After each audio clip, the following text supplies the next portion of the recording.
আসসালামু আলাইকুম। আজকে আমি আপনাদের সামনে একটি সারপ্রাইজিং ভিডিও বানাতে যাচ্ছি যে আসলে আমার ইউটিউবিং এ জার্নিটা শুরু হয়েছে কাদের মাধ্যমে, কাদের দেখে আমি আসলে অনুপ্রাণিত হয়েছি যে ইউটিউবিং টেক ভিডিও বানানোর জন্য, আমার উদ্দেশ্য কি। আর এটি সম্পূর্ণ একটা আনস্ক্রিপ্টেড ভিডিও, আমার মুখ দিয়ে যায় আসতেছে, মনে যায় আসতেছে, আমি সেটাই বলতেছি, আপনাদেরকে বোঝানোর চেষ্টা করতেছি।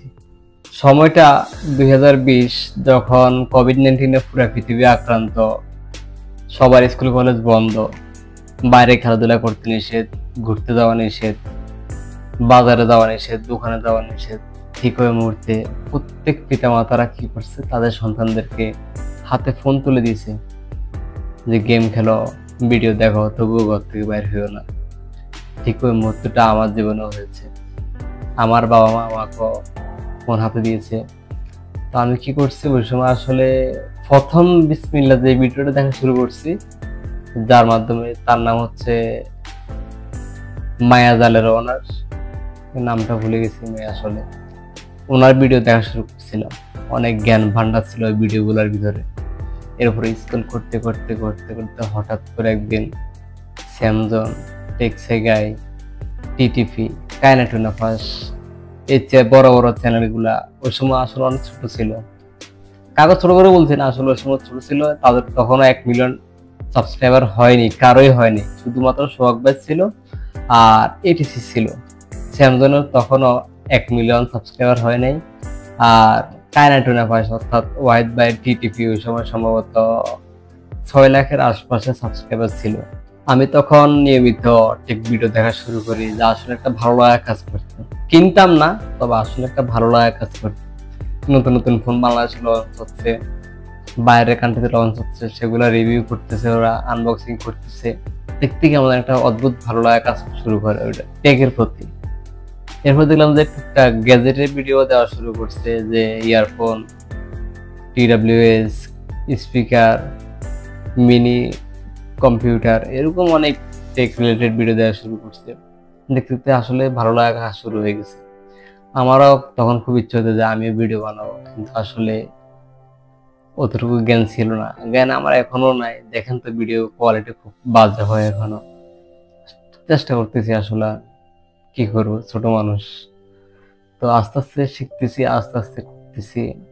ইনশাল্লাহ আপনাদের দোয়ায় সামনের দিকে আরো আগাতে পারবো, এটা আমার কামনা। এবং আমার উদ্দেশ্য হচ্ছে এই 2025 সালে এসে সবাইকে, অদূর ভবিষ্যতে সবাইকে তথ্য যোগাযোগ প্রযুক্তির আওতাভুক্ত করা, যাতে সবাই টুকটাক জ্ঞান জানে। যেমন আমরা অনেক সময় ফোন কিনতে গেলে, এরকম আমার সাথে কয়েকবার হয়েছে, যে ফোনটা ভালো না, ওইটা ভালো বলে আমাকে বোঝানোর চেষ্টা করা হয়। আপনি যেটা বুঝেন না, সেটা আপনাকে বোঝানোর চেষ্টা করা, যে এটা আসলে ভালো। এরকম অনেক দোকানদার আছে, আমি বুঝতেছি, দেখতেছি, এগুলো আমাদের সামনে হচ্ছে অ্যাভেলেবেল। তো যারা ঠিক ভিডিওগুলো দেখবেন, তারা কিন্তু আসলে সতর্ক হয়। আজ থেকে আরো 2-3 বছর আগেও কিন্তু মানুষ চিপসেট কি, প্রসেসর কি এটা জানতো না, সিপিইউ কি, জিপিইউ কি জানতো না। কিন্তু এখন শতকরা প্রায় 60% থেকে 70% মানুষ জানে যে সিপিইউ, জিপিইউ, প্রসেসর এগুলো আসলে কি জিনিস, এগুলা কতটুকু ভালো, কতটুকু খারাপ, মানুষ আসলে বুঝে। আপডেট হচ্ছে। আসলে আমার উদ্দেশ্য ঠিক এটাই, যে মানুষকে সবাইকে এর আওতাভুক্ত করা, যে যার ভালো সেটা বুঝে নেয়। এটাই একটা আনস্ক্রিপ্টেড ভিডিও। আপনাদের কেমন লাগলো আমি আসলে জানি না, কিন্তু আমার মনে হয়েছে যে আসলে ভিডিওটা দেওয়া দরকার, তাই দিলাম। আর স্যাম ভাই, ওয়াহিদ ভাই, সোহাগ ভাই, তারপর তুষার ভাই, আপনাদের অসংখ্য ধন্যবাদ আসলে আমাকে এই জার্নিটায় অন্তর্ভুক্ত করার জন্য। যে আসলে আমিও টেক নিয়ে কাজ করতে পারবো, আমি কখনো এটা ভাবি নাই কখনো। হয়তো চিন্তা করছে শুধু কল্পনায় করে যাবো, বাস্তবে কখনো না। কিন্তু এই 25 সালে রমজান ঈদের পর থেকে কিন্তু আমি আসলে একটু সিরিয়াস হয়ে, যে আসলে ভিডিও বানাতে হবে আমাকে। ভিউ আসুক আর না আসুক, সাবস্ক্রাইবার আসুক আর না আসুক, আমি ভিডিও বানাতেই থাকবো। ভুল করতে করতে করতে করতে একসময় শিখবো।